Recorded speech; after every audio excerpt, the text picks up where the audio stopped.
नमस्कार दोस्तों, मेरे चैनल स्पेशल नॉवेल्स में आपका स्वागत है। अगर आपको ये कहानी पसंद आती है तो इस चैनल को सब्सक्राइब करें और लाइक करें। अगर आप हमें अपनी कहानी जारी रखने के लिए समर्थन देना चाहते हैं तो आप केवल कमेंट बॉक्स में कमेंट करें और हाइप करें। अगर आपको नहीं पता कि हाइप क्या होता है तो हम बता दें, कमेंट सेक्शन को स्लाइड करने पर हाइप का विकल्प मिल जाएगा। तो जल्दी से जाकर हमारे इस चैनल को सपोर्ट करें, धन्यवाद। तो चलिए इस कहानी को शुरू करते हैं। एपिसोड 501। कुत्ते जैसी थकान। लेबोरेटरी के भीतर का दृश्य किसी युद्ध के मैदान जैसा था। बस अंतर इतना था कि यहाँ शव नहीं बल्कि गहरी नींद में सोए हुए वरिष्ठ डॉक्टर्स थे। खर्राटों की गूंज पूरे कक्ष में व्याप्त थी। दिव्य वैद्य वीर, अब हम चलते हैं। कुछ लोग जो अभी भी थोड़ी चेतना में थे वहां से निकलने लगे। उनकी स्थिति उन वरिष्ठों से बेहतर थी जो हिलने की भी स्थिति में नहीं थे। दिव्य वैद्य वीर, आप हमारे हीरो हैं। आपके बिना मुझे भय है कि हमारी सारी उपलब्धियां धरी की धरी रह जाती। रोगियों को बचाना और वायरस को नष्ट करना बस एक स्वप्न बनकर रह जाता। डीन कपूर ने अपनी जीभ को हल्का सा काटा ताकि नींद उन्हें अपने आगोश में न ले ले। डीन कपूर, आप बहुत दयालु हैं। ये सबके परिश्रम का परिणाम है, केवल मेरा नहीं, वीर ने सहज भाव से कहा। दिव्य वैद्य वीर, आप बहुत विनम्र हैं। डीन कपूर ने हिचकिचाते हुए प्रस्ताव रखा। मैं आपके योगदान को प्रचारित करना चाहता हूं ताकि सभी रोगियों को पता चले कि उनका रक्षक कौन है। साथ ही मैं आपके लिए एक बड़े पुरस्कार की अनुशंसा करना चाहता हूं। आशा है आप इसे स्वीकार करेंगे और मना नहीं करेंगे। इसकी कोई आवश्यकता नहीं है, आपकी भावनाओं का सम्मान करता हूं, वीर ने उत्तर दिया। मास्टर, इन्हें पैसों की चिंता नहीं है। इन सब चीजों की कोई आवश्यकता नहीं, डॉक्टर, लावण्या ने उबासी लेते हुए बीच में कहा। दिव्य वैद्य वीर की नैतिकता बेमिसाल है, सरल और पवित्र। उन्हें प्रसिद्धि और धन से कोई मतलब नहीं, ये हमें लज्जित करता है। डीन कपूर ने निष्ठा से कहा। यदि भविष्य में कोई अवसर मिले तो आशा है वीर जी आप मुझे बताएंगे, मैं अपना पूरा प्रयास करूंगा। लैबोरेटरी के बाहर डॉक्टर मिश्रा और नर्सें हक्का बक्का खड़ी थीं। वे देख रहे थे कि कैसे बड़े बड़े प्रोफेसर्स कुर्सियों पर लुढ़के पड़े थे और कुछ अपने ऑफिस की ओर ऐसे घिसट रहे थे जैसे शरीर में प्राण ही न बचे हों। इन प्रोफेसर्स ने बहुत परिश्रम किया था, ये स्पष्ट दिख रहा था, लेकिन ये दृश्य फिर भी चौंकाने वाला था। वहां खड़े होकर क्या देख रहे हो? काम पर लगो। खाली बैठी सभी नर्सों और डॉक्टर्स को यहाँ बुलाओ, डॉक्टर मिश्रा ने झुंझलाते हुए पास खड़ी नर्सों पर चिल्लाया। आह, ओह जी सर। नर्सें जैसे किसी स्वप्न से जागीं और काम पर लग गईं। डीन कपूर ने डॉक्टर मिश्रा और बाकी स्टाफ को रोगियों की देखभाल के लिए निर्देश दिए। वीर और डॉक्टर लावण्या वहां से चल दिए। पैर दुख रहे हैं, गर्दन अकड़ गई है और कमर का तो पूछो ही मत, डॉक्टर, लावण्या ने मशीनी अंदाज में अंगड़ाई ली ताकि उनके जोड़ कुछ काम कर सकें। आधे घंटे बाद सारे कार्य निपट चुके थे और रोगियों की स्थिति धीरे धीरे स्थिर हो रही थी।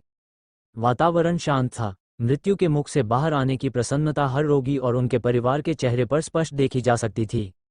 वायरस का उपचार निकालने वाले प्रोफेसर्स अब गहरी नींद में थे। लैबोरेटरी में वीर को छोड़कर हर कोई जहां स्थान मिला वहीं देर हो गया था। हॉस्पिटल के कैफेटेरिया में वीर और आन्या आमने सामने बैठे थे। दोनों एक दूसरे को देखकर मुस्कुरा रहे थे और कारण थी डॉक्टर लावण्या। लावण्या के मुख में भोजन अभी भी था जिसे उसने चबाया या निगला नहीं था और वह टेबल पर सिर रखकर गहरी नींद में सो चुकी थी। उसने कहा था कि वह भोजन करने के बाद विश्राम करेगी, लेकिन नींद का प्रभाव ऐसा था कि उसे सुध ही नहीं रही। आन्या ने लावण्या के आधे खुले मुख और उसमें दिख रहे चावल के दानों को देखा और विवशता से मुस्कुरा दी। उसके पास कहने को शब्द नहीं थे। बहुत थक गए हो ना? आन्या ने वीर की ओर स्नेह से देखा, उसके स्वर में चिंता थी। कुछ नहीं है, मेरी फिटनेस अच्छी है, इतनी थकान तो कुछ भी नहीं, वीर ने सहजता से उत्तर दिया। कभी कभी मुझे लगता है तुम्हारा शरीर लोहे का बना है, तुम इतना सब कैसे झेल लेते हो? मैंने सुना है लैबोरेटरी में एक प्रोफेसर अचेत हो गए, बाकी थकान से अधमरे हो गए। लावण्या की स्थिति देखकर अनुमान लग रहा है कि तुम लोगों ने कितना परिश्रम किया है, फिर भी तुम्हें देखकर लगता है जैसे तुम बस थोड़ा सा थके हो। आन्या ने कहा, क्या तुम्हारा शरीर कुछ अधिक ही सुदृढ़ नहीं है? वे मुझे दिव्य वैद्य कहते हैं। यदि मैं भी उन वरिष्ठों की तरह लैबोरेटरी में देर हो जाता तो ये नाम बस एक परिहास बनकर रह जाता, है ना? वीर ने हल्के अंदाज में कहा। उसका चेहरा पहले से कहीं अधिक रिलैक्स्ड लग रहा था। उन प्रोफेसर्स ने भी बहुत परिश्रम किया है, तुम उन्हें लावण्या की तरह वृद्ध कैसे कह सकते हो? आन्या धीरे से हंसी, उसके स्वर में हल्की सी शिकायत थी। वीर ने गंभीरता से कहा, वे वरिष्ठ वास्तव में अद्भुत हैं। वायरस को नष्ट करने के लिए उन्होंने जिस तरह मिलकर काम किया, उन्होंने सच में अपने प्राण लगा दिए, ये प्रशंसा के योग्य है। यदि तुम वहां नहीं होते तो वे भटक जाते, निराश हो जाते। आन्या ने धीमे स्वर में कहा, तुम उनका साहस थे, कम से कम वायरस नष्ट करने के मामले में तुम उनके गुरु थे। बधाई हो, तुम्हें बैठे बिठाए कुछ वरिष्ठ शिष्य मिल गए। उन्हें वृद्ध कहना अपमानजनक है, वीर ने परामर्श दिया, लेकिन उसकी आंखों में चंचलता थी। खैर, यह मैंने तुमसे ही सीखा है, आन्या ने मजाक किया। वीर और आन्या बातें करते रहे और वीर की मानसिक थकान विलुप्त हो गई। देश लौटने के बाद उसे आन्या के साथ इतना शांति भरा समय बिताने का अवसर नहीं मिला था। हालांकि यह समय सबसे उपयुक्त नहीं था, फिर भी यह छोटी सी भेंट पर्याप्त थी। अभी उनकी बातें चल ही रही थी कि एक भारी भरकम व्यक्ति वहां आया, मुंबई का एक बड़ा नाम, डायरेक्टर सिन्हा। पहले जब वीर अदिति चौहान के साथ मिशन पर था, उसे पता था कि रक्त गुलाब और काल सर्प के हत्यारे उसके पीछे थे। भले ही डायरेक्टर सिन्हा वीर के सामने नहीं आए थे, लेकिन वे सदैव वीर की गतिविधियों पर दृष्टि रखते थे। डायरेक्टर सिन्हा का स्वयं आना हॉस्पिटल में व्यवस्था बनाए रखने के लिए आवश्यक था, अन्यथा निश्चित रूप से यहाँ अराजकता मच जाती। नमस्ते अध्यक्ष महोदया, मिस्टर वीर, कैसे हैं आप? क्षमा चाहता हूं बाधा डालने के लिए, डायरेक्टर सिन्हा ने धीरे से मुस्कुराते हुए विनम्रता से कहा। कैप्टन अदिति ने मुझे निर्देश दिया है कि यदि मिस्टर वीर फ्री हैं तो वे उनसे मिलना चाहती हैं। उन्होंने कहा कि एक बहुत आवश्यक बात करनी है। ठीक है, वीर ने शांति से कहा। ठीक है? नहीं, बिल्कुल ठीक नहीं है, आन्या ने रोष से कहा। चाहे बात कितनी भी आवश्यक क्यों न हो, तुम्हें विश्राम की आवश्यकता है। हाँ, वीर ने सुकून भरी मुस्कान दी। डायरेक्टर सिन्हा को विचित्र लगा, वे अपने स्थान पर चुपचाप खड़े रहे। डायरेक्टर सिन्हा, क्या आप सहमत नहीं हैं? मनुष्य को शक्ति के लिए भोजन की आवश्यकता होती है। यदि इनका स्वास्थ्य बिगड़ गया और कुछ हो गया, तो क्या आप मेरी हानि की क्षतिपूर्ति करेंगे? और क्या आप कर भी पाएंगे? लावण्या को देखिए या डीन कपूर और बाकी लोगों का हाल पूछिए, देखिए वे कितने थके हुए हैं। आन्या ने डायरेक्टर सिन्हा पर अपना क्रोध व्यक्त किया। अध्यक्ष महोदया बिल्कुल सही कह रही हैं। डीन कपूर और बाकी लोग कुत्ते की तरह थक चुके हैं। मिस्टर वीर को वास्तव में थोड़े विश्राम की आवश्यकता है। मैं प्रतीक्षा करूंगा, डायरेक्टर सिन्हा ने लज्जित होकर मुस्कुराते हुए कहा और दूर जाकर बैठ गए। उन्हें डीन कपूर और बाकी लोगों की स्थिति का अच्छे से ज्ञान था। ऐसे समय में वीर से सहायता मांगना वास्तव में संवेदनहीनता थी, किंतु उनके पास कोई विकल्प नहीं था। स्थिति बहुत गंभीर थी। मुस्कुराना बंद करो, अपना काम निपटाने से पहले पेट भर खा लो और पानी पी लो। मुझे पता है अदिति के पास तुम्हारे लिए कोई आवश्यक कार्य होगा, लेकिन मैं तुम्हें भूखे पेट नहीं जाने दूंगी, आन्या ने धीरे से कहा। बिल्कुल, भोजन सबसे आवश्यक है, भोजन से बढ़कर कुछ नहीं, वीर हंसा। अच्छे से खाने पीने के बाद वीर वहां से निकल गया। एपिसोड 502, छोटी मछली पकड़ने के लिए शेर को छोड़ना। वीर डायरेक्टर सिन्हा द्वारा प्रबंधित किए गए हेलीकॉप्टर में सवार हुआ और सीधे उस अस्थायी कमांड पोस्ट पर पहुंचा जिसे अदिति चौहान ने स्थापित किया था। इतनी शीघ्र सब कुछ सुलझ गया। अदिति ने हैरानी से स्वागत किया। उसे व टाइप वायरस की भयावहता का पता था और इतने कम समय में वीर का समाधान ढूंढ लेना उसे विस्मित कर गया था। शीघ्र, वीर ने उदासीनता से उत्तर दिया, अधिक प्रश्न नहीं किए, बस एक तथ्य की तरह बात कही। अब अनजान मत बनो, तुमने इतना बड़ा कार्य किया है, क्या तुम्हें पता नहीं है? या तुम निश्चिंत होने का नाटक कर रहे हो ताकि मुझसे कोई पुरस्कार मिल सके? अदिति ने अपनी आंखें घुमाई और परिहास किया। व्यर्थ बातें छोड़ो, क्या टारगेट का पता चला? वीर ने सीधे मुद्दे की बात पूछी। वह कियारा खत्री और उसके गिरोह की हरकतों से बहुत रुष्ट था और कियारा को नष्ट करने के लिए गति बढ़ाने में उसे कोई संकोच नहीं था। तुमने मेरी चिंता दूर कर दी। यदि बड़े पैमाने पर संक्रमण फैलता भी है तो हम तुरंत उपचार कर सकते हैं, लेकिन वह बस एक बैकअप है। शत्रु को पनपने से पहले ही नष्ट करना हमारा सिद्धांत है, अदिति ने गंभीरता से कहा। जहां तक कियारा खत्री और उसके सहयोगियों की बात है, हम अभी भी खोज कर रहे हैं। बाहरी संसार के लिए वायरस से संक्रमित लगभग 1000 लोग सिर्फ बीमार माने जा रहे थे। हालांकि जो जानते थे वे समझते थे कि यह कियारा खत्री और उसके सहयोगियों की एक चेतावनी थी ताकि वे करण खत्री को छुड़ा सकें। कियारा पूरी तरह सज्ज थी। हेमा के साथ मिलकर उसने भागने का मार्ग तैयार कर रखा था। हरीश, जो उनका साथ दे रहा था, उसके पास भारी मात्रा में वायरस था। हरीश को ये वायरस फैलाने की अनुमति नहीं दी जा सकती थी, अन्यथा न जाने कितने लोग संकट में पड़ जाते। हालांकि अब प्राणों का संकट नहीं था, लेकिन संभावित उपद्रव इतना बड़ा था कि उसे अनदेखा नहीं किया जा सकता था। सबसे उचित योजना संकट को जड़ से समाप्त करना थी। मैंने कियारा को बाहर निकालने के लिए कई योजनाएं बनाई हैं। चलो कमांड पोस्ट में चलते हैं और विस्तार से विमर्श करते हैं, अदिति ने आधिकारिक तौर पर कहा। ठीक है, वीर ने सहमति दी। कमांड पोस्ट के भीतर 2 और लोग थे, अर्जुन खन्ना और यामिनी। वे अदिति की सहायता कर रहे थे और कई एक्सपर्ट्स पहले से ही तैयार थे। अदिति कियारा से निपटने के लिए दृढ़ थी। मैं इस व्यक्ति का परिचय नहीं दूंगी, तुम पहले ही मिल चुके हो। अदिति ने अर्जुन खन्ना की ओर देखा और फिर यामिनी पर ध्यान केंद्रित किया, परिचय देते हुए कहा, ये चारुलता है, मैंने पहले तुम्हें इसके बारे में बताया था। ये यामिनी नाम से ड्रग कार्टेल में अंडरकवर थी। नमस्ते मिस्टर वीर, अर्जुन खन्ना ने मुस्कुराते हुए हाथ बढ़ाया। हम पहले थोड़ी प्रतिकूल परिस्थितियों में मिले थे, लेकिन मैं भविष्य में आपके मार्गदर्शन की आशा करता हूँ। जब समय मिलेगा तो अवश्य मार्गदर्शन करूंगा। यदि लड़ने का अवसर मिला तो मैं पीछे नहीं हटूंगा, वीर ने हल्के अंदाज में कहा। मिस्टर वीर का सेंस ऑफ ह्यूमर अभी भी गजब का है, अर्जुन ने विवशता में मुस्कुराते हुए कहा। उसे अपनी पिछली धुनाई स्मरण हो आए। हाथ मिलाने के बाद अर्जुन के भीतर का तूफान शांत नहीं था। एक आवाज लगभग चीख रही थी, ये संहारक है। धत तेरे की, मैंने सच में संहारक से हाथ मिलाया। ये थोड़ा अवास्तविक लग रहा है। उसे पहले वीर की पहचान नहीं पता थी। ये जानकर कि वीर इतना मिलनसार है, उसे काफी विचित्र लगा। अंततः संहारक की प्रतिष्ठा बहुत बड़ी थी।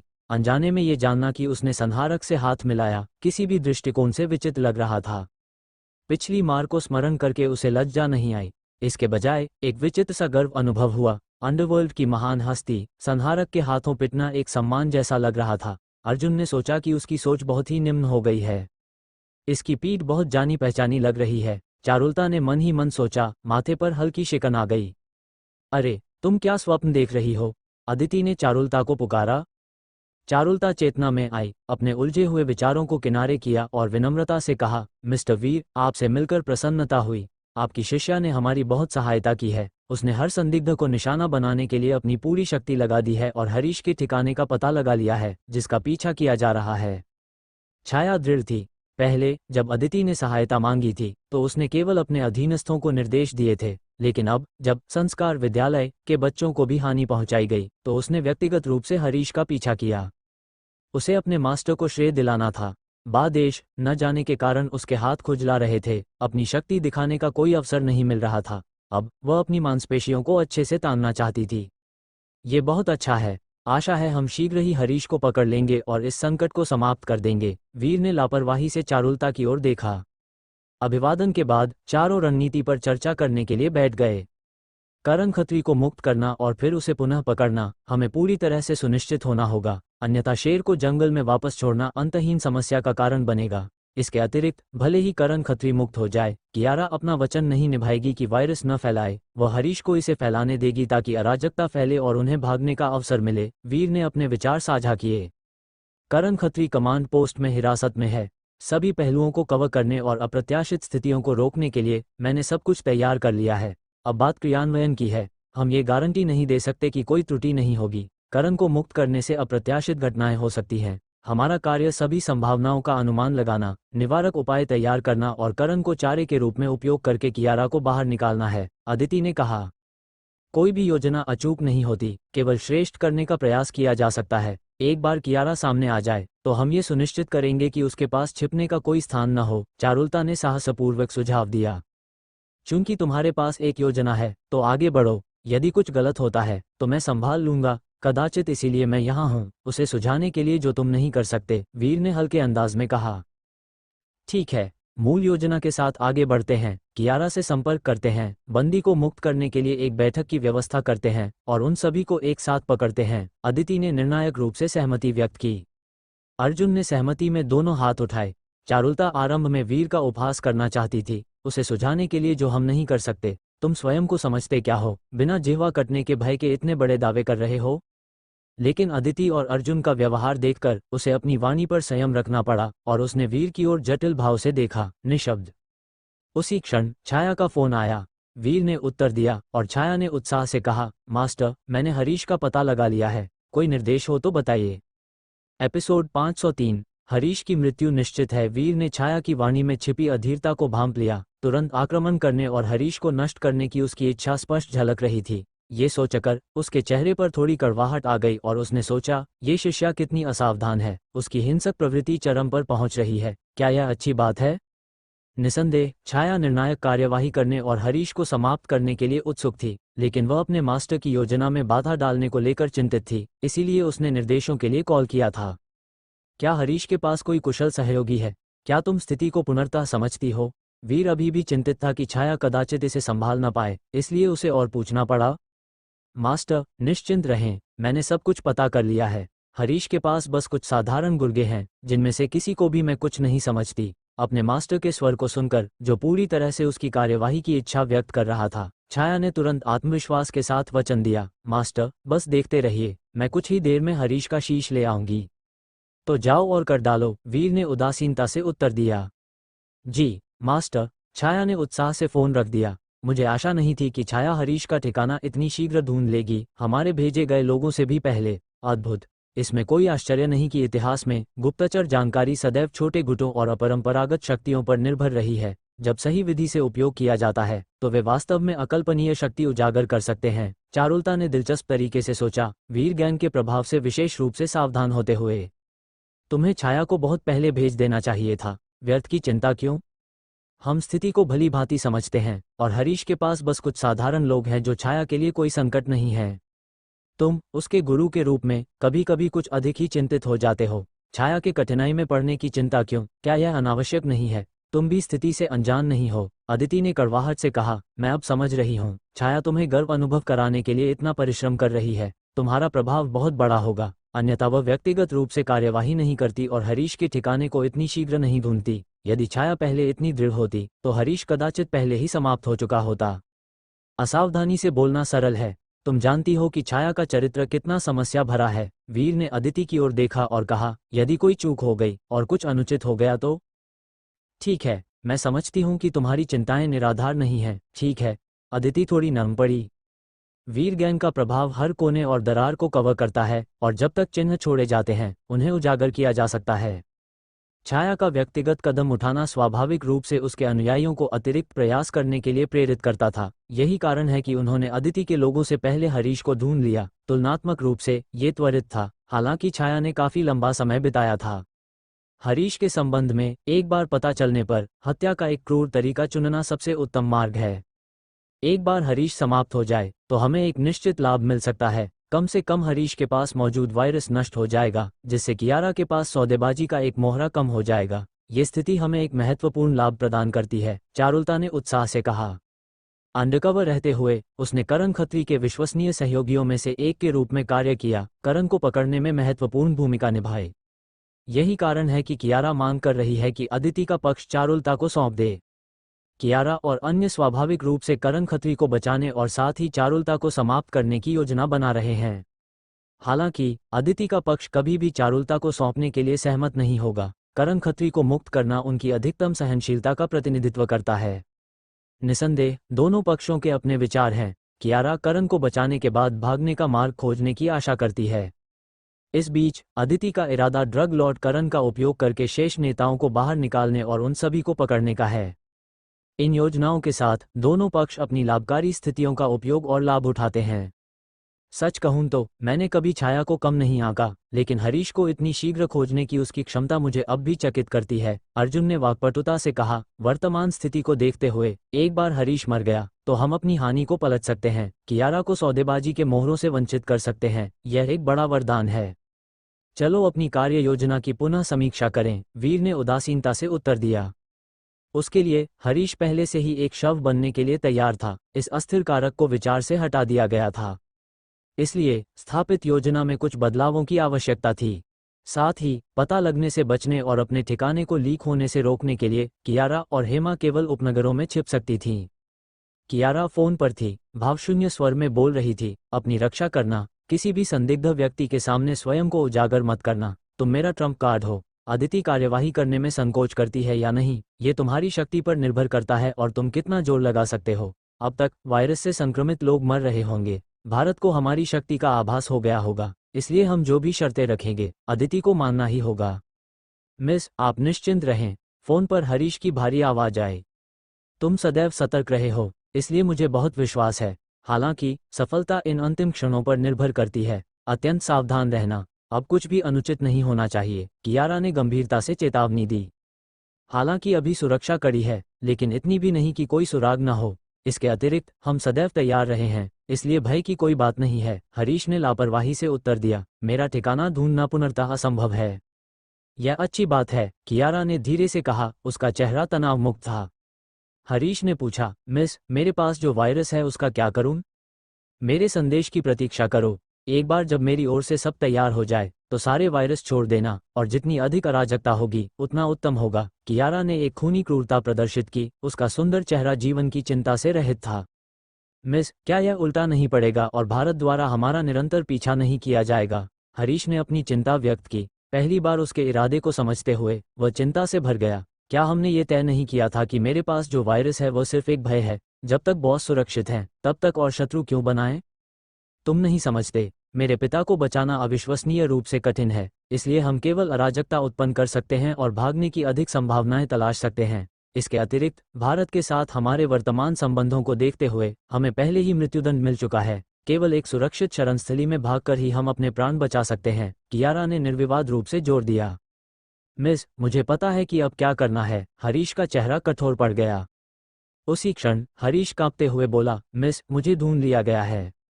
एपिसोड 504, जाल बिछाना और मछली के फंसने की प्रतीक्षा। कियारा की सामान्यतः शांत और उदासीन आंखों में अब गहरी चिंता झलक रही थी। हरीश को खोज लिया गया था, जो निश्चित रूप से उसके लिए अच्छा समाचार नहीं था। क्या इसका अर्थ है कि हरीश का अंत निकट है? यदि ऐसा है तो वह अदिति को कैसे डरा पाएगी? हालांकि उसने हरीश को निर्देश दिया था कि वह युद्ध में न उलझे और भागने का मार्ग खोजे, लेकिन कियारा गहराई से समझती थी कि हरीश का उजागर होना इतनी साधारण बात नहीं थी। क्या हरीश वास्तव में बिना खरोंच आए बच सकता था? उसे कोई विश्वास नहीं था। वह केवल आशा कर सकती थी कि हरीश सुरक्षित रहे। धत तेरे की, इस नाजुक अवसर पर चीजें कैसे गलत हो गई? कियारा ने अनिच्छा से बड़बड़ाया। हेमा चुप रही, उसकी आंखों में व्याकुलता थी।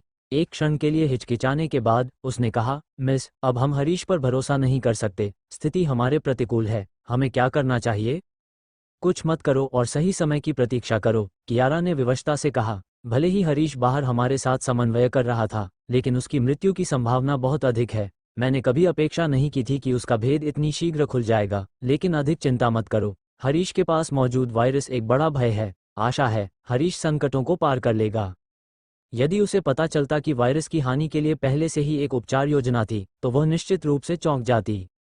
ये वायरस एक नए प्रकार के रूप में विकसित किया गया था, जिसका अंतर्राष्ट्रीय स्तर पर कोई उपचार नहीं था। यही कारण है कि कियारा वायरल संकट को एक महत्वपूर्ण सौदेबाजी का मोहरा मानती थी।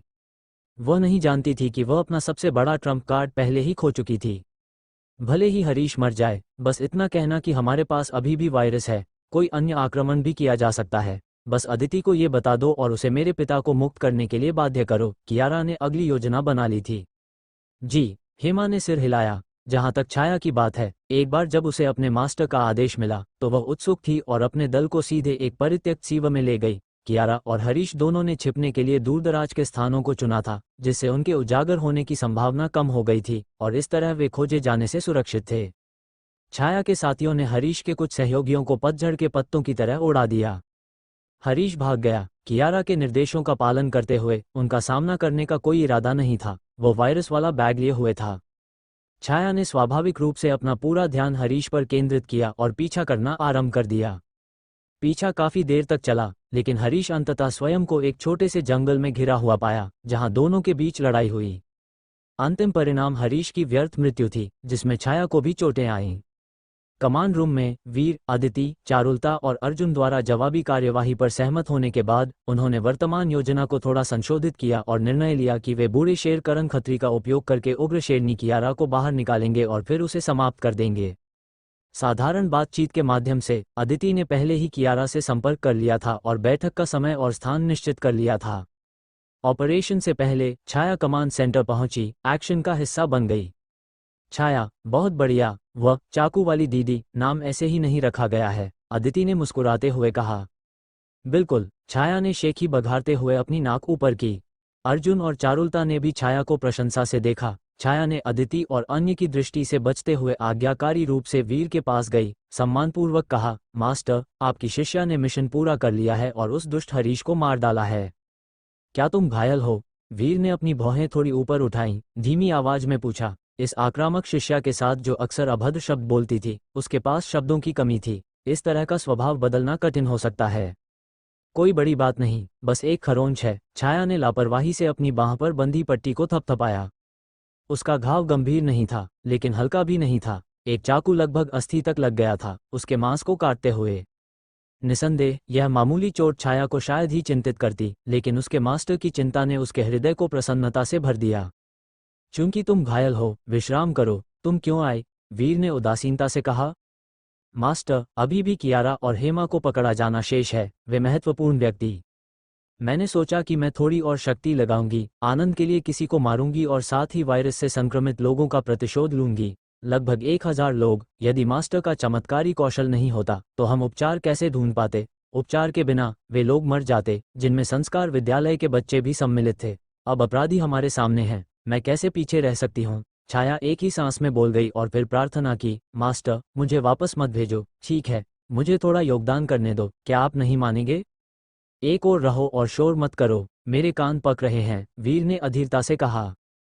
जी मास्टर। छाया मुस्कुराई और अदिति की ओर चली गई। स्वाभाविक रूप से प्रसन्न थी क्योंकि उसके मास्टर मान गए थे। वीर के अपने विचार थे, वह नहीं चाहता था कि आक्रामक छाया हिंसक चीजों में सम्मिलित हो, इसलिए वह कभी कभी कठोर उपाय करता था। यदि वह इतनी उतावली और हठी रही तो उसे शक्तिशाली शत्रुओं का सामना करते समय हानि उठानी पड़ेगी। इसके अतिरिक्त जब तक पूरी तरह से आवश्यक न हो, वह अर्जुन और चारुलता के साथ बातचीत नहीं करना चाहता था। अधिमानतः एक स्पष्ट सीमा खींचना। उसका अपनी पहचान के बारे में और जानकारी उजागर करने का कोई इरादा नहीं था, इस बात से अनजान कि उसकी पहचान फौलाद जी को पहले से ही पता थी। फौलाद जी ने अभी तक उससे संपर्क नहीं किया था क्योंकि वह अभी भी निगरानी में था। एक बार सही समय आने पर वीर को संगठन की सेवा करने के लिए बाध्य करना अंतिम लक्ष्य था। इन विचारों को ध्यान में रखते हुए वीर ने आशा की कि छाया ऐसे मामलों में न उलझे। लेकिन कुछ बातें स्पष्ट रूप से नहीं कही जा सकती थीं। नहीं वो खुले तौर पर छाया को डांट सकता था, वह केवल चीजों को अपने तरीके से होने दे सकता था। थोड़ी देर बाद समूह कई कारों में रवाना हुआ। कामे, करण खत्री, बेड़ियों और हथकड़ी में जकड़ा हुआ बंदी था। अपनी स्वतंत्रता खोने के बावजूद पूर्व ड्रग लॉर्ड ने संयम बनाए रखा। चिंता का कोई संकेत नहीं था, जैसे कि उसने जीवन और मृत्यु को बहुत पहले ही देख लिया हो। वीर ने करण खत्री पर एक दृष्टि डाली और दिलचस्पी खो दी। उसके लिए करण खत्री के संयमित आवरण के नीचे मृत्यु का भय था। जैसा कि वे कहते हैं, जिनके पास खोने के लिए कुछ नहीं है वे मृत्यु से नहीं डरते। करण खत्री जैसा व्यक्ति जो अपार शक्ति के साथ ड्रग लॉर्ड बन गया, अंतहीन धन का आनंद ले रहा था, जीवन और मृत्यु के बारे में उदासीन नहीं हो सकता था। ये बस एक अच्छी तरह से किया गया नाटक था। 1 घंटे बाद समूह एक पार्क में पहुंचा। ये पार्क एक बड़े जंगल और निर्जन स्थान से सटा हुआ था। यही वो स्थान था जहां कियारा के साथ बैठक निश्चित हुई थी। ये कियारा एक बड़ी मछली को लुभाने के लिए सावधानीपूर्वक बिछाया गया जाल था, बस उसके फंसने की प्रतीक्षा थी। एपिसोड 505। भौंकने वाले कुत्ते काटते नहीं। पार्क में शांति थी। संबंधित कर्मियों ने पहले ही स्थान रिक्त करा दिया था, जिससे आसपास कोई नहीं था। अदिति और उसके साथियों ने अपनी गाड़ी पार्क की और मन की शांति के साथ चुपचाप प्रतीक्षा करने लगे। यदि करण खत्री इस स्थान से भाग जाता और पार्क के किनारे जंगल में प्रवेश कर जाता तो उसे पकड़ना काफी कठिन हो जाता, जो कई जटिलताओं को आमंत्रित करने जैसा होता।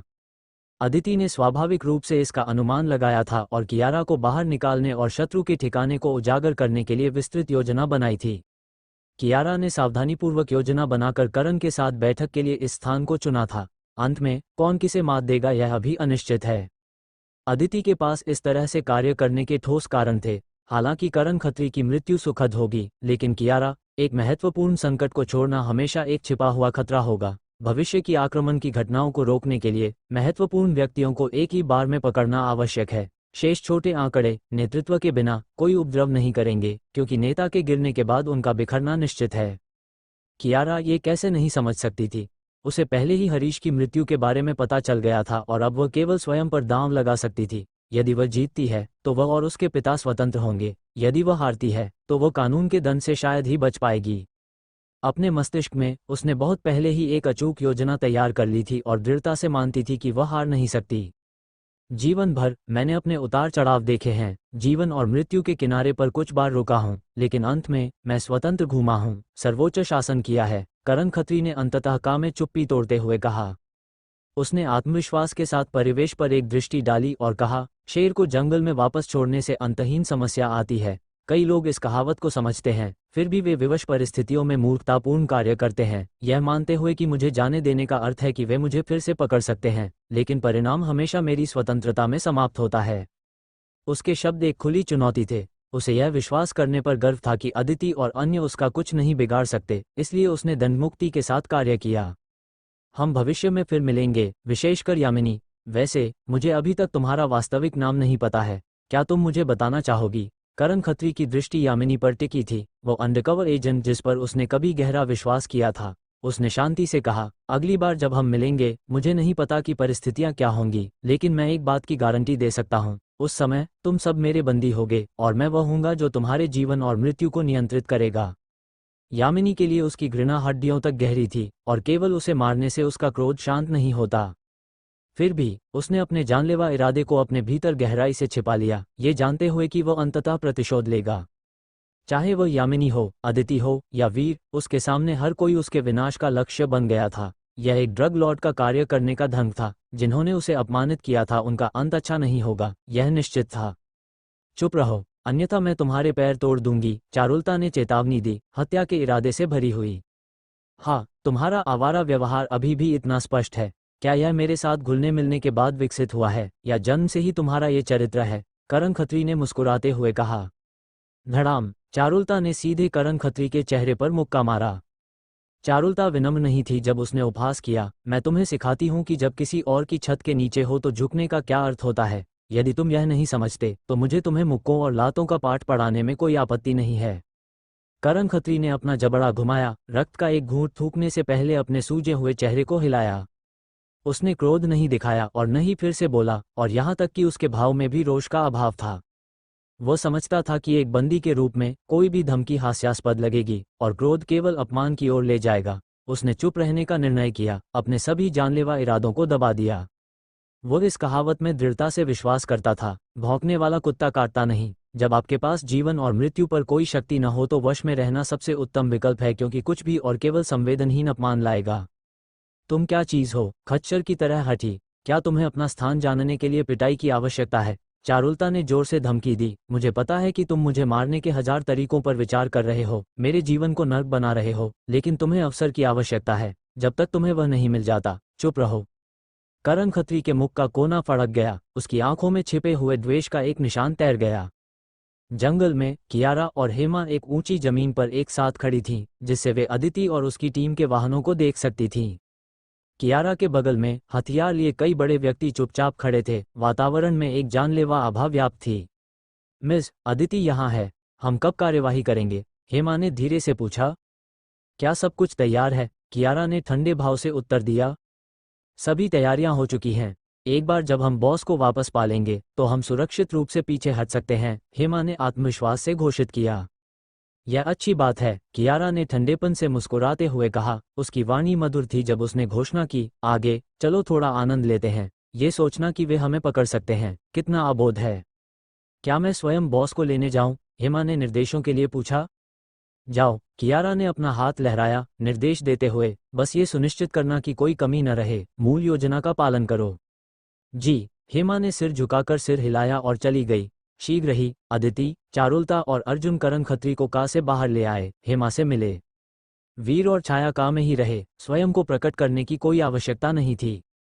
हेमा ने चारुलता पर एक सार्थक दृष्टि डाली, फिर तिरस्कार के साथ उपहास किया, ताना मारते हुए, मिस चारुलता, क्या मुझे आपको यामिनी कहना चाहिए या मिस चारुलता अधिक उपयुक्त है? व्यर्थ बातें बंद करो, एक और अपमानजनक शब्द बोलो और मुझे अन्य मामलों पर चर्चा करने से पहले तुम्हें कुछ थप्पड़ मारने में कोई आपत्ति नहीं होगी। हमें कियारा से बात करने की आवश्यकता है। तुम एक मामूली किरदार, तुम्हारा कोई कहना नहीं है, चारुलता ने तीखा उत्तर दिया। तुम, हेमा क्रोधित होने वाली थी लेकिन स्वयं को रोक लिया, अपने मिशन को स्मरण करते हुए। अब क्रोधित होने या हिसाब बराबर करने का समय नहीं था, महत्वपूर्ण कार्य प्राथमिकता लेते थे। वो अदिति की ओर मुड़ी, मुस्कुराते हुए, तुम अदिति हो, है ना? मिस इस समय नहीं आ सकती। यदि वह किसी को लेने के लिए बाहर आती तो क्या ये तुम्हारे हाथों में खेलना नहीं होता? ऐसी मूर्खता हम नहीं करेंगे। हम सभी एक दूसरे के विचारों को समझते हैं, तो चलो प्रत्यक्ष बात करते हैं। मैं यहाँ बॉस को वापस लेने आई हूँ। तुम स्वयं को समझती क्या हो? वह काय कियारा कहाँ है? अदिति ने असंतोष से पूछा। यह मिस का फोन है, मुझे लगता है कि आपको उनसे सीधे बात करना आवश्यक लगेगा। हेमा ने एक नंबर डायल किया और इसे अदिति को सौंप दिया। अदिति ने फोन लिया। कियारा के साथ आमने सामने बात करने की आशा नहीं थी। जब तक कियारा उपस्थिति दर्ज कराती है, ये पर्याप्त है। बाद में कियारा को पकड़ना और समाप्त करना उसके कौशल पर निर्भर करता है। एपिसोड 506, शेर को वापस पहाड़ पर छोड़ना। अदिति ने फोन पकड़ा, कठोरता से बोलते हुए, कियारा, तुम कहाँ हो? मैं वहां हूं जहां तुम मुझे देख सकती हो, इसलिए अब छिपने का कोई अर्थ नहीं है। तुम मेरे पिता को मुक्त करो, और यदि तुम हमें पकड़ने में सक्षम हो तो इसका अर्थ है कि तुम वास्तव में कुशल हो। हम अपनी पराजय स्वीकार करेंगे और अब से हम तुम्हारे लिए संकट नहीं बनेंगे।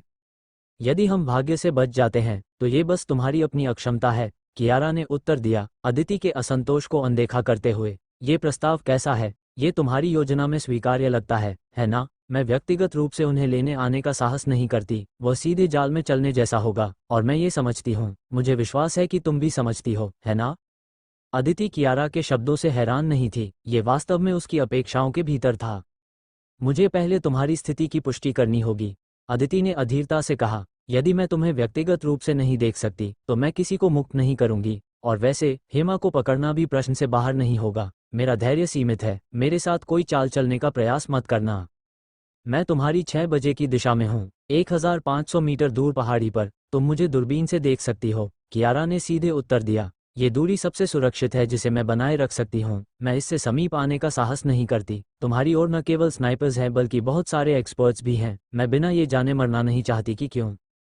मैं करण खत्री को भागने के लिए 1 मिनट दूंगी। उस समय के दौरान मैं तुम्हें देखते रहने की आशा करती हूँ, अन्यथा इससे पहले कि करण तुम्हारे तथाकथित सुरक्षित क्षेत्र तक पहुंचे, मेरे लोग अंदर घुस सकते हैं और उसे मार सकते हैं। अदिति ने दूरबीन के माध्यम से कियारा की आकृति देखी और उसकी पहचान की पुष्टि करने के बाद चुपचाप राहत की सांस ली। स्वाभाविक रूप से कियारा ने सहमति व्यक्त की। ठीक है, चलो अब आरंभ करते हैं। अदिति ने आगे संकोच नहीं किया। करण खत्री की हथकड़ी और पैरों की बेड़ियां हटा दी गईं। फिर करण और हेमा ने भागना शुरू कर दिया। स्मरण रखना, तुम्हारे पास केवल 1 मिनट है। मुझे आशा है कि तुम गोली की मारक क्षमता से बाहर भाग सकते हो, अदिति ने कहा। हेमा और करण खत्री के पास पीछे मुड़कर देखने और बोलने का समय भी नहीं था। वे अपनी पूरी शक्ति से आगे भागे, कोसते हुए कि वे अधिक पैरों के साथ पैदा नहीं हुए थे। एक बार जब मुझे स्वतंत्रता मिल जाएगी तो मैं फिर से एकत्रित होऊंगा और तुम्हारे साथ हिसाब बराबर करूंगा। करण खत्री अपने हृदय में अपार घृणा से भरा था। उसकी वर्तमान स्थिति अत्यंत लज्जाजनक थी, जैसे अदिति द्वारा शिकार किए जाने के लिए छोड़ा गया शिकार। वह इस तरह के भाग्य को स्वीकार नहीं कर सकता था और स्वाभाविक रूप से उन सभी को नष्ट करने का सही अवसर तलाश रहा था जिन्होंने उसके लज्जाजनक दृश्य को देखा था। समय सेकंड दर सेकंड बीतता गया और अदिति और कियारा दोनों, करण और अन्य के साथ, सभी गणना कर रहे थे। जब करण और कियारा केवल थोड़े समय के अंतर के साथ मिलने वाले हों, तब हम आक्रमण करेंगे। इस अंतराल के दौरान पिता और बेटी मिलेंगे और प्रभावी व्यवस्था करेंगे, जिसमें कुछ समय भी लगेगा। ये हमारा अवसर है, अदिति ने दूसरों से कहा। केवल कियारा को जितना संभव हो सके रोककर हम उसे भागने की योजना बनाने से रोक सकते हैं। ये कार्यवाही एक चौतरफा ऑपरेशन होनी चाहिए, विशेषकर कियारा और करण। कोई भी बच नहीं सकता, अन्यथा न केवल हमारे प्रयास व्यर्थ होंगे बल्कि इतनी बड़ी समस्या को छोड़ना विनाशकारी होगा। चिंता मत करो, सब कुछ हमारे नियंत्रण में है, अर्जुन ने आत्मविश्वास से कहा। यदि यह बहुत दूर होने की बात नहीं होती, कियारा को समाप्त करने पर निश्चित पकड़ के बिना यह इतना परेशानी भरा नहीं होता। आपातकालीन कर्मियों ने जंगल के चारों ओर कार्यवाही आरंभ कर दी है। सभी सड़कों को सील कर दिया है। उनके पास भागने का कोई मार्ग नहीं है। चारुलता भी इस ऑपरेशन के बारे में आश्वस्त थी और बहुत चिंतित नहीं थी। उन्हें कम मत समझो, जंगल में स्थिति जटिल है और इलाका ऊबड़ खाबड़ है। पीछा करते समय लक्ष्य को अपनी दृष्टि में रखना सुनिश्चित करें और किसी भी मूल्य पर किसी भी बाधा को नष्ट करें। करण और उसकी बेटी पर जानलेवा इरादे को निरंतर बनाए रखें, अदिति ने सावधानीपूर्वक निर्देश दिया। यदि कोई परिवर्तन होता है या यदि लक्ष्य को कोई कमजोर बिंदु मिल जाता है तो बहुत अधिक संभावना है कि वे घेराबंदी को तोड़ सकते हैं। अदिति ने कड़ी तैयारी में काम में आराम से बैठे वीर और छाया पर एक दृष्टि डाली, फिर अपना पूरा ध्यान लक्ष्य पर केंद्रित कर दिया। तमाशा देखने आए हैं, ये किस तरह के लोग हैं? चारुलता ने कामे वीर की ओर देखा, हल्का उपहास करते हुए। क्या स्नाइपर लक्ष्य को मार सकता है? अदिति ने एयरपीस के माध्यम से कियारा पर निशाना साध रहे स्नाइपर से संपर्क किया। नहीं, शत्रु चतुर है, एक ब्लाइंड स्पॉट में खड़ा है। हमारी दिशा से प्रभावी ढंग से स्नाइप करना असंभव है, स्नाइपर ने वापस रिपोर्ट की। एक उपयुक्त अवसर और समय खोजें, अपनी पहल पर गोली मारें। एक बार जब कियारा चलती है, चाहे 1 मिनट बीत गया हो या नहीं, बस मेरे निर्देशों के लिए पूछने की आवश्यकता के बिना गोली मार दें, अदिति ने आदेश दिया। भले ही कियारा को मारने में असमर्थ हों, उसे घायल करना अभी भी एक बड़ी उपलब्धि होगी। जी, स्नाइपर ने आश्वासन दिया। सब कुछ व्यवस्थित करने के बाद अदिति ने अपनी दृष्टि उल्टी गिनती वाली घड़ी पर केंद्रित कर दी। 10, 9, 8, 7, 1 मिनट का समझौता लगभग समाप्त हो गया था। सेकंड दर सेकंड ये तेजी से बीत गया। जब केवल 5 सेकंड बचे थे तो स्नाइपर की गोलियां लगातार गूंज उठीं। क्योंकि उस समय कियारा चली गई, अपनी खुली स्थिति से घास में कूद गई, दृष्टि से ओझल हो गई। स्नाइपर की गोलियों ने कियारा को आघात नहीं पहुंचाया। अंदर जाओ, करण खत्री को रोके रखो, अदिति ने तुरंत आक्रमण करने का आदेश दिया। समय अभी समाप्त नहीं हुआ था, लेकिन कियारा पीछे नहीं हट सकती थी और अदिति ने भी तुरंत कार्यवाही की। जी। अच्छी तरह से सुसज्जित योद्धाओं ने एक शक्तिशाली घोष के साथ उत्तर दिया, फिर जानलेवा इरादे के साथ आगे बढ़े। चारुलता और अर्जुन ने आक्रमण का नेतृत्व किया। दृश्य सीमा के भीतर कियारा के लोग भी घात लगाए बैठे जंगल से निकले, जिनकी संख्या कम से कम 100 थी। लड़ाई तुरंत भड़क उठी, गोलियों ने शांति तोड़ दी। बॉस, मेरे पीछे आओ। हेमा और करण खत्री उछले और जंगल के माध्यम से चले गए। हेमा ने मार्ग दिखाया और तेजी से दौड़ी। व्यर्थ बातें बंद करो, चलो पहले शत्रु की दृष्टि से बचें। करण खत्री हौंफने लगा और कहा, क्या कोई विशिष्ट योजना है? मिस ने सब कुछ योजना बनाई है, आप निश्चिंत रहें सर, हेमा ने उत्तर दिया। यह अच्छी बात है, करण खत्री ने गंभीरता से मुस्कुराया। वीर और छाया पर एक सार्थक दृष्टि डालने के साथ अदिति ने फिर पीछा करने में सम्मिलित होने के लिए अंतिम कुछ लोगों का नेतृत्व किया। वीर और छाया ने बिल्कुल भी हिलने का कोई इरादा नहीं दिखाया। वे बस यहाँ देखने के लिए आए थे। में उन्होंने एक शब्द भी नहीं कहा या कोई कार्यवाही नहीं की। इससे अदिति के आसपास के लोगों ने अत्यधिक तिरस्कार दिखाया। एपिसोड 507 खरगोश का इंतजार। वीर वर्मा कार के अंदर बिल्कुल शांत बैठा था। उसकी आंखें बंद थीं, जैसे वह दुनिया से पूरी तरह कट चुका हो। बाहर क्या हो रहा है, इससे उसे कोई फर्क नहीं पड़ता था। अदिति चौहान और उसकी टीम करण खत्री का पीछा करने निकल चुकी थी, इसलिए वीर को बीच में पड़ने की कोई जरूरत नहीं थी। दरअसल वह यहाँ एक बैकअप प्लान के तहत रुका था। अगर अदिति की टीम करण को पकड़ने में नाकाम रही तो वीर अपना काम शुरू करेगा। सही समय आने पर वीर एक्शन में आएगा। वीर का जंगल में घुसकर करण को पकड़ने का कोई इरादा नहीं था, इसकी कोई आवश्यकता ही नहीं थी। वो शिकार का इंतजार कर रहा था। अगर करण उस दिशा से भाग निकलता है जहां अदिति उसका पीछा कर रही है, तो फिर क्या होगा? वीर ने पहले ही अपने विरोधी की क्षमताओं का आकलन कर लिया था। जब तक कोई बहुत बड़ी अनहोनी न हो, करण भाग नहीं पाएगा। उसने अदिति के साथ एक प्राइवेट डिस्कशन किया था, जिसके बाद ये प्लान बना था। हालांकि छाया से अब और सब्र नहीं हो रहा था। उसने बेचैनी से कहा, मास्टर, क्या हम सच में यहाँ हाथ पर हाथ धरे बैठे रहेंगे? अगर हम इंतजार करते रहे तो मामला ठंडा पड़ जाएगा। क्या आप खुद करण और उसके साथियों को खत्म नहीं करना चाहते?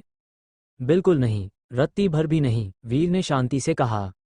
लेकिन मास्टर, अगर आप नहीं चाहते तो मैं चाहती हूँ। मैं अपनी स्किल्स दिखाना चाहती हूँ, छाया ने अपने आवेग को दबाते हुए कहा। क्या आप देख नहीं रहे कि चारुलता और बाकी लोग आपको कुछ नहीं समझते? उन्हें लगता है कि आप इस मिशन में सिर्फ इसलिए शामिल हैं क्योंकि आपकी अदिति मैम से अच्छी जान पहचान है। अगर आप कुछ करेंगे नहीं तो उन्हें कैसे पता चलेगा कि आप कितने अमेजिंग हैं? मास्टर, मैं जानता हूँ मास्टर, आपको दूसरों की राय से फर्क नहीं पड़ता, लेकिन आपकी शिष्या होने के नाते मुझे पड़ता है। मैं आपका नाम रोशन करना चाहती हूँ और उन लोगों को उनकी असली औकात दिखाना चाहती हूँ जो आपको कम आंकते हैं, छाया ने गंभीरता से कहा।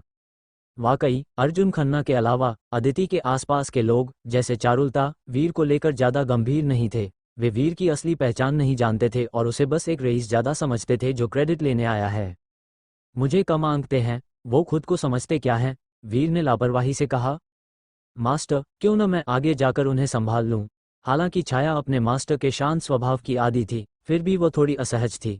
उसने डरते डरते पूछा, मैं चारुलता से पहले करण खत्री को निपटा सकती हूँ और आपका मान बढ़ा सकती हूँ, है ना मास्टर?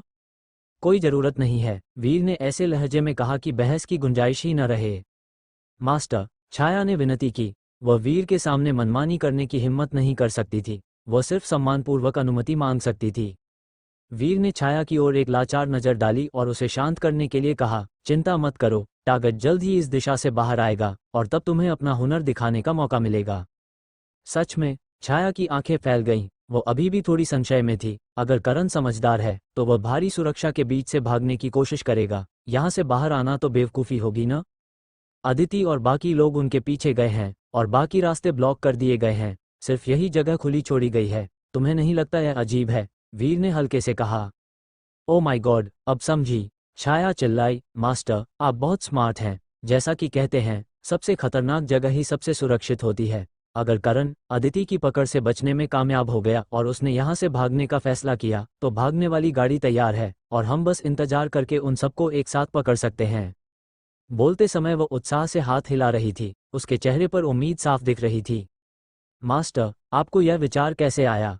छाया ने पूछा। दिमाग का इस्तेमाल करके, हमेशा लड़ाई झगड़े के बारे में सोचना बंद करो, अपने दिमाग का ज़्यादा इस्तेमाल करो, ये तुम्हारे लिए ही अच्छा होगा, वीर ने सलाह दी। यस मास्टर, मैं आगे से जब भी बाहर जाऊंगी अपना दिमाग साथ लेकर जाऊंगी, छाया ने गंभीरता से कहा। क्या तुम अपना दिमाग घर पर छोड़ आए हो? वीर ने खींचते हुए कहा। जी, मैंने इसे घर पर लॉक कर दिया है, वरना जो आपने सोचा वो मैं बहुत पहले सोच लेती, छाया ने मासूमियत से कहा, अपना सिर किसी खिलौने की तरह हिलाते हुए। वीर को गुस्सा और हंसी दोनों आ रही थी। अच्छा है कि मेरा स्वभाव शांत है, वरना मैं तुम्हारा दिमाग उड़ा देता। वह शिकायत भी कर रहा था और हंस भी रहा था, इस बात से परेशान था कि वह अपनी नादानी से कैसे मजाक कर सकती है। ही, छाया मूर्खों की तरह हंसी, मास्टर इज द बेस्ट। इस बीच हेमा करण खत्री को एक भूमिगत गुफा में ले गई थी। ये गुफा प्राकृतिक रूप से बनी थी और पूरी तरह से पत्तियों और झाड़ियों से ढकी हुई थी। जल्द ही कियारा खत्री भी करण से आ मिली। कियारा द्वारा लाए गए अन्य लोग रणनीतिक रूप से पीछे हट गए, वे गोलीबारी भी कर रहे थे और तेजी से पीछे भी हट रहे थे। दरअसल कियारा की भागने की रणनीति यह थी कि उसी दिशा में भागा जाए जहां से अदिति ने पीछा किया था, जो सबसे अच्छा विकल्प था। क्या कियारा बेवकूफ़ है? बिल्कुल नहीं। करण को बचाने के लिए इतना बड़ा जोखिम उठाने का मतलब था कि हर संभव बदलाव पर विचार करना और किसी भी स्थिति के लिए तैयार रहना। अदिति लगातार पीछा कर रही थी और पलक झपकते ही भारी गोलीबारी के बीच छिपने का मौका मिल गया। अगर वे जंगल में गहराई तक भागते तो कियारा की टीम जल्द ही खत्म हो जाती, जो निश्चित था। इसके अलावा निश्चित रूप से अन्य दिशाओं से भी और किलर्स पीछा कर रहे होंगे। ऐसी परिस्थितियों में जिस दिशा से अदिति ने पीछा किया वहां से भागना नासमझी लग सकता है, लेकिन वास्तव में यह एक शानदार चाल थी। भारी सुरक्षा के बीच से निकलना सुरक्षित लगता है, लेकिन यह वास्तव में एक बंद गली है जहां बचने का शायद ही कोई मौका हो। अगर उन्होंने कोई दूसरा रास्ता अपनाया तो ये पूरी तरह से अलग कहानी होगी। पिताजी, आपने बहुत कष्ट सहे, कियारा ने करण को देखते ही दुर्लभ स्नेह दिखाया। बेटी, करण ने गर्व से कियारा का कंधा थपथपाया, तुम्हारी जैसी बेटी पाकर मुझे गर्व है। पिताजी, हेमा ने आपको मेरे बनाए एस्केप प्लान के बारे में बताया होगा, आपको क्या लगता है, क्या इसमें सुधार की कोई गुंजाइश है? कियारा ने पूछा। कोई नहीं, यह एकदम परफेक्ट है। वह औरत अदिति अपना सिर पटक ले, लेकिन कभी अनुमान नहीं लगा पाएगी कि हम यहाँ से भागेंगे। सच कहूँ तो मैंने भी इस रास्ते के बारे में नहीं सोचा था, लेकिन हेमा की बात सुनने के बाद अब मुझे कोई चिंता नहीं है, करण ने खुशी से कहा। दुश्मनों को दूर ले जाया गया है, समय बहुत कीमती है, जल्दी से कपड़े बदलिए और हम निकलेंगे। एक बार हम सुरक्षित हो जाएं, फिर हम सब देख लेंगे। कियारा ने तैयार किए हुए कपड़े निकाले। ठीक है। करण के चेहरे पर एक फंसे हुए ड्रैगन जैसी मुस्कान थी जो उड़ने के लिए तैयार हो। इस प्रकार करण, कियारा और हेमा ने लोगों के बड़े समूह को पीछे छोड़ दिया और अकेले ही भाग निकले। सच तो ये था कि उन आदमियों का इस्तेमाल दुश्मनों को जाल में फंसाने के लिए चारे के रूप में किया गया था। वे नहीं जानते थे कि उनका तथाकथित फ्लॉलेस प्लान वास्तव में उन्हें मौत के मुंह में ले जा रहा था। वीर वर्मा की नज़र से बचना पूरी तरह असंभव था। एपिसोड 508, मैं तुम्हारी गर्दन तोड़ दूंगा। समय धीरे धीरे बीत रहा था और अदिति चौहान के नेतृत्व में पुलिस टीम ने एक बड़ी सफलता हासिल की। रास्ते में आने वाली बाधाओं को तेजी से खत्म कर दिया। बचे हुए दुश्मन अपनी जान बचाने के लिए संघर्ष कर रहे थे, पीछे हटते हुए भी आखिरी दम तक लड़ रहे थे। हालांकि करण खत्री और कियारा खत्री का कोई नामो निशान नहीं था। इस खोज ने अर्जुन खन्ना और चारुलता को बहुत चौंका दिया। यह असंभव है, हम टारगेट के बिल्कुल करीब थे। सैद्धांतिक रूप से टारगेट हमारी नाक के नीचे से नहीं निकल सकता था, लेकिन टारगेट है कहाँ? अर्जुन बड़बड़ाया, उसके चेहरे पर चिंता साफ थी। करण हमारे सामने से गायब नहीं हो सकता, जरूर कुछ अनपेक्षित हुआ है, या टारगेट के पास कुछ ऐसे राज हैं जिनसे हम अनजान हैं और हमने उन पर ध्यान नहीं दिया। चारुलता ने भी अपनी चिंता जताई। कोई और चारा न देखकर दोनों जवाब के लिए अदिति की ओर मुड़े। यह आदमी वाकई बहुत तेज है। अदिति ने वीर के साथ हुई अपनी बातचीत को याद किया और उसे भी आश्चर्य हुआ। केवल वही जानती थी कि वीर ने करण के शिकार में हिस्सा क्यों नहीं लिया। बाकी सब छोड़ो, चलो दुश्मन की बची हुई ताकतों को एक ही बार में खत्म कर देते हैं, अदिति ने मुस्कुराते हुए कहा। भले ही आप इस ऑपरेशन की लीडर हैं, लेकिन इतनी बड़ी घटना के बाद इन छोटे मोटे प्यादों को मारने से क्या फायदा? हमारा लक्ष्य करण और उसकी बेटी की स्थिति की पुष्टि करना है, चारुलता ने निराशा में सवाल किया। करण और उसकी बेटी की तुलना में इन छोटे अपराधियों की कोई औकात नहीं है। मुझे ये बताने की जरूरत नहीं है कि अगर हम करण को भागने देते हैं तो ये कितना बड़ा जोखिम होगा, है ना? हमें अपनी रणनीति बदलनी होगी और अपना पूरा ध्यान पिता और बेटी पर केंद्रित करना होगा।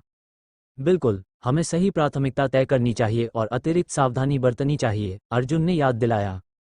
तुम्हें चिंता करने की जरूरत नहीं है, मैंने पहले ही इंतजाम कर दिया है, बस मेरी बात सुनो, टारगेट बचकर नहीं जाएगा, अदिति ने आत्मविश्वास से कहा। क्या तुम हमसे कुछ छिपा रही हो?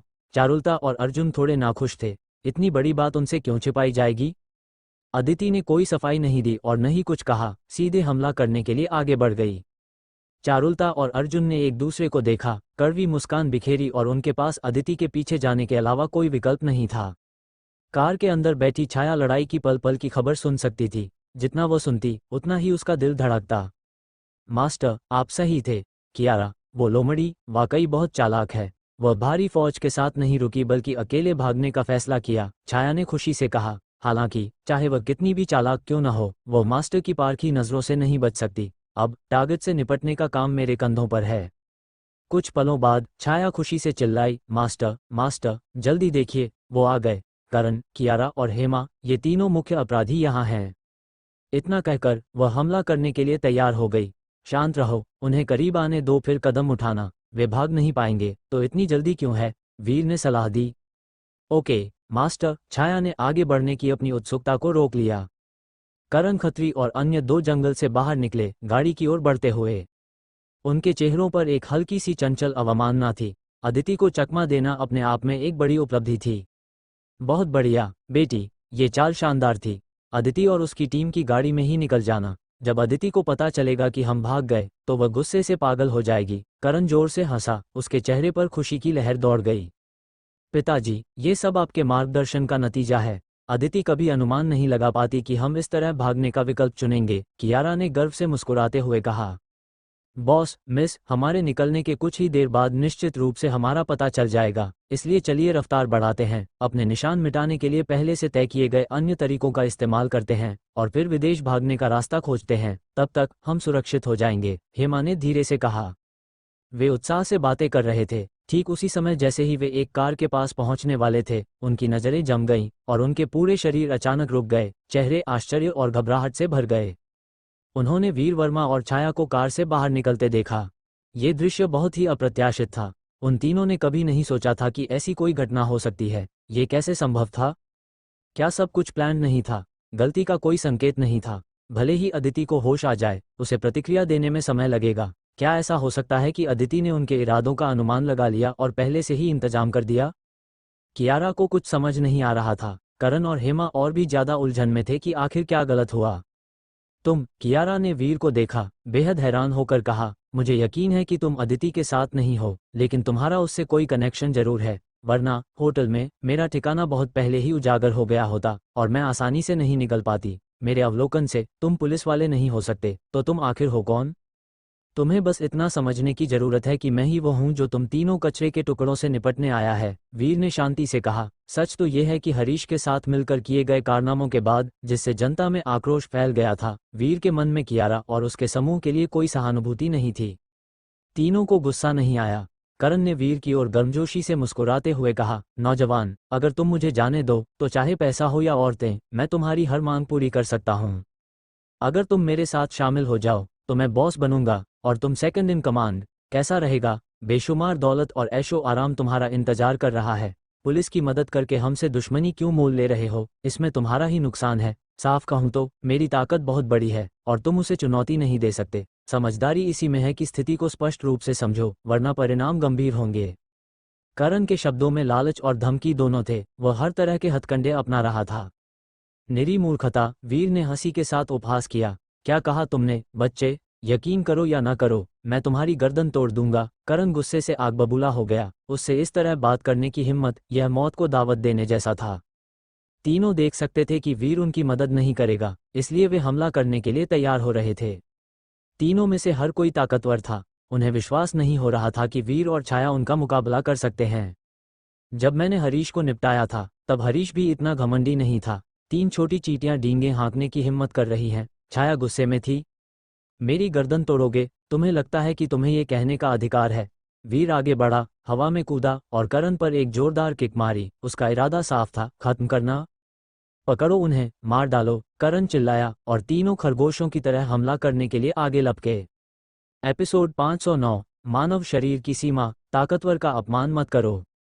करण खत्री, कियारा खत्री और हेमा एक त्रिभुज के आकार में आगे बढ़े। वे सभी ठंडे दिमाग वाले हत्यारे थे जो मारने से पहले पलक भी नहीं झपकाते थे।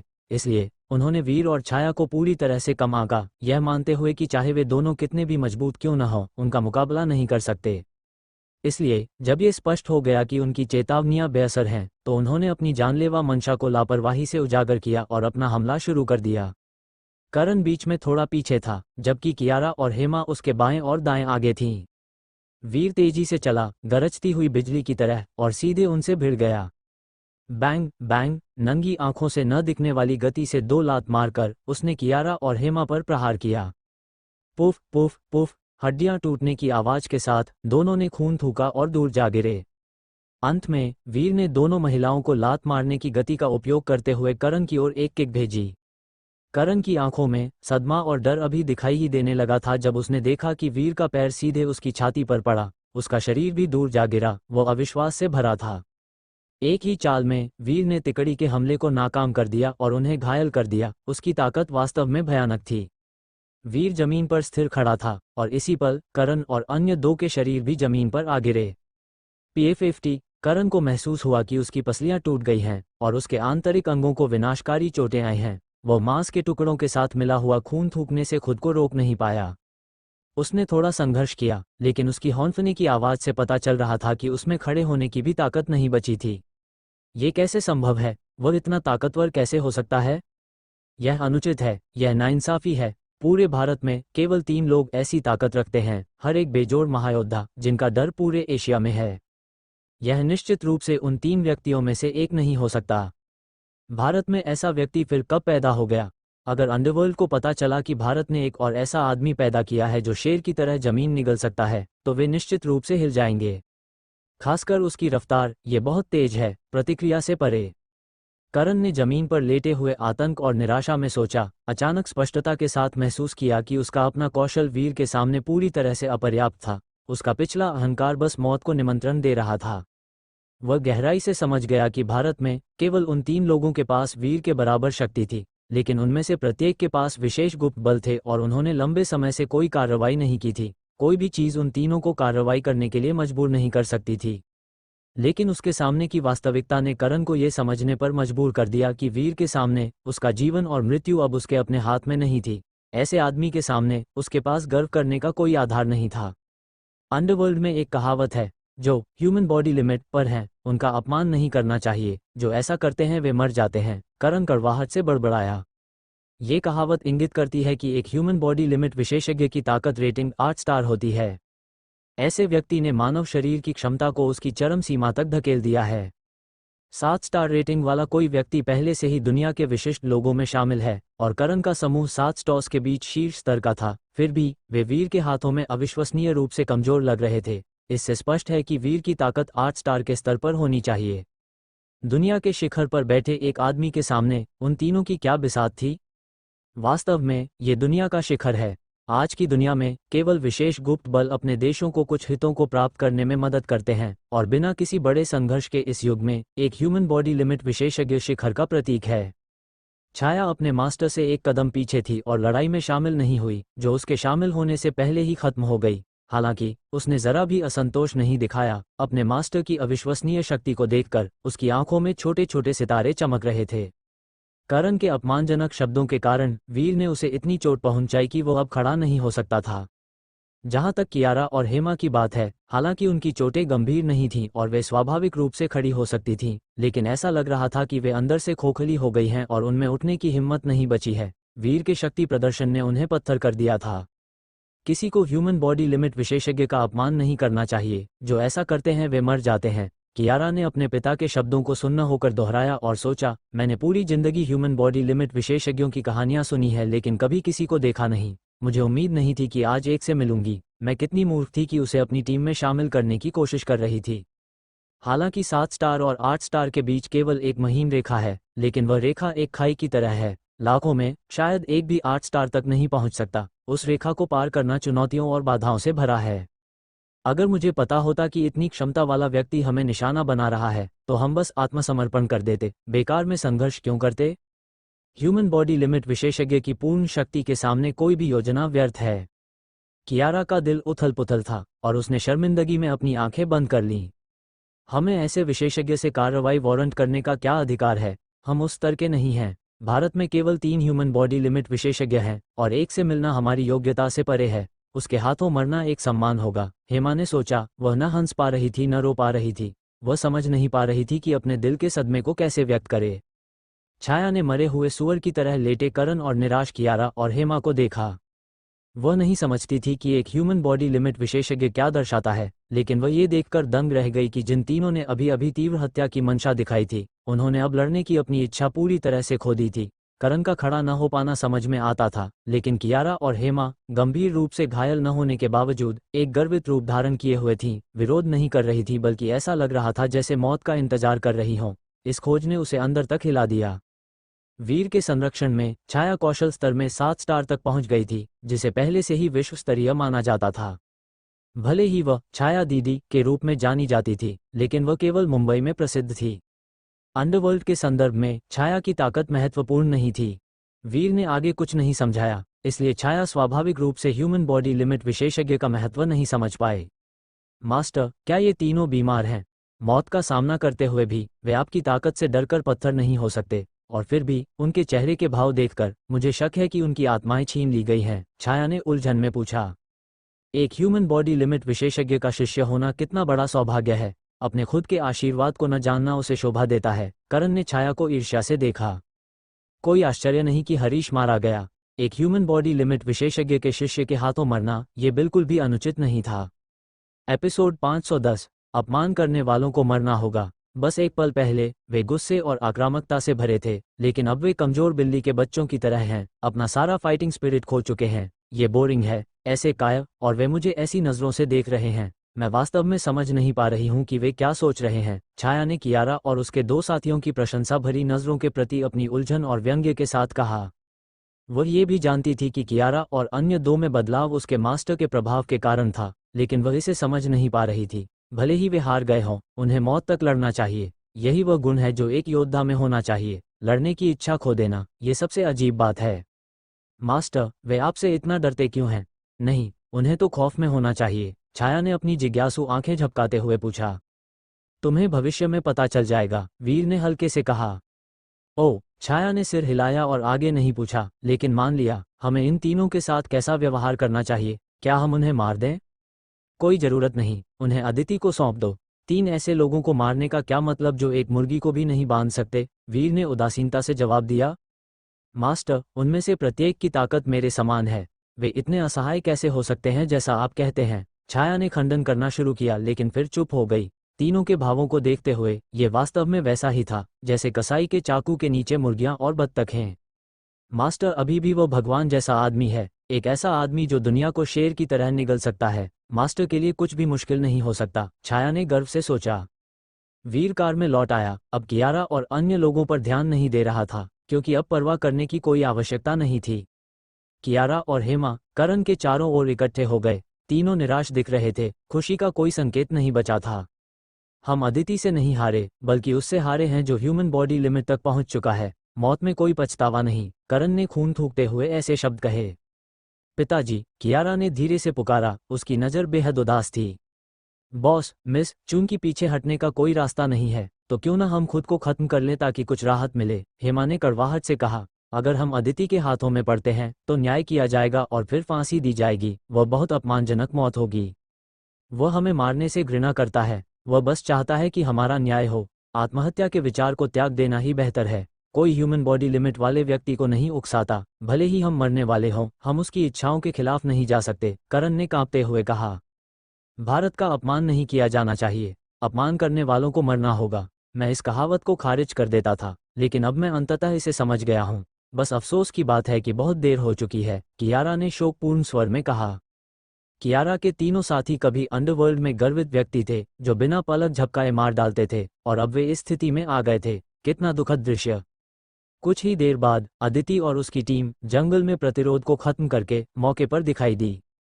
कियारा और तीनों को देखकर अदिति ने भी राहत की सांस ली। कार में बैठे वीर को देखते हुए अनजाने में सोचा, उसका धन्यवाद, वरना कौन जानता है कि किस तरह की मुसीबत खड़ी हो सकती थी।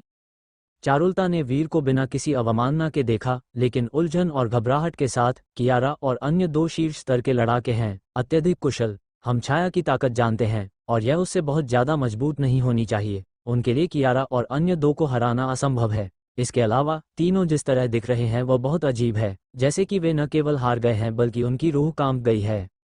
एक बार अंडरकवर रह चुकी होने के कारण वह कियारा और अन्य लोगों की ताकत को अच्छी तरह जानती थी। उसकी आंखों के सामने का दृश्य समझ से बाहर था। वह इसे समझ नहीं पा रही थी। उसे विश्वास नहीं हो रहा था कि करण जैसा व्यक्ति, एक प्रसिद्ध ड्रग लॉर्ड, हार स्वीकार करेगा और तो और ऐसा भाव दिखाएगा। आखिर हुआ क्या?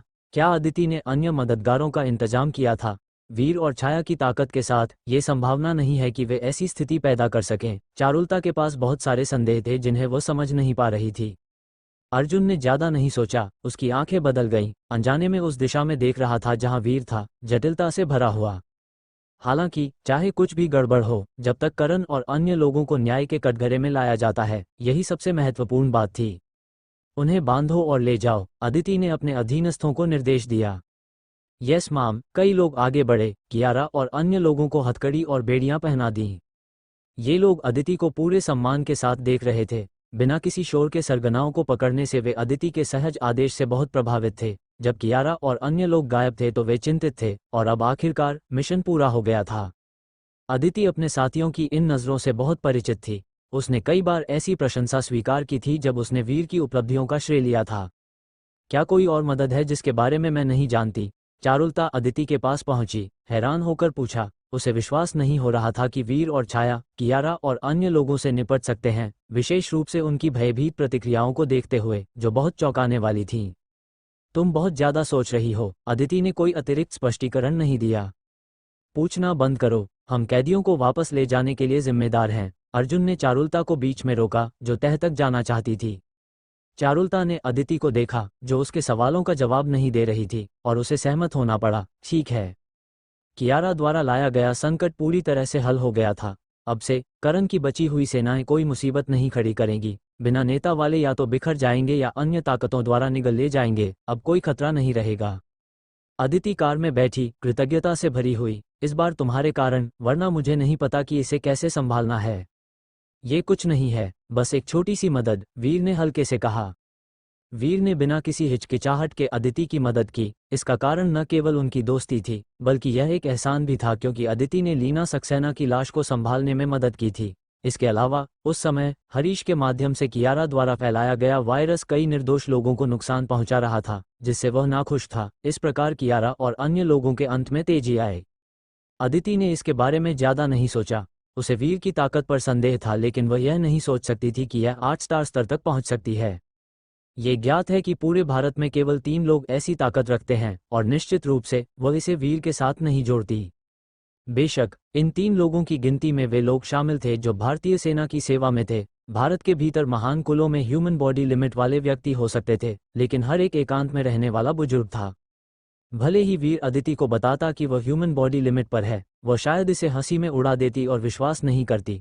इतने युवा ह्यूमन बॉडी लिमिट विशेषज्ञ कैसे हो सकते हैं? चलो चलते हैं, हम पूरे दिन व्यस्त रहे हैं। मैं तुम दोनों को तुम्हारे काम के इनाम के रूप में एक बड़ा खाना खिलाऊंगी। अदिति ने कार स्टार्ट की। इस बीच एक भूमिगत मनोरंजन स्थल में काली चमड़े की जैकेट पहने एक बेहद खूबसूरत महिला ने आन्या सिंघानिया पर अपनी जानलेवा मंशा साधी। एपिसोड 511।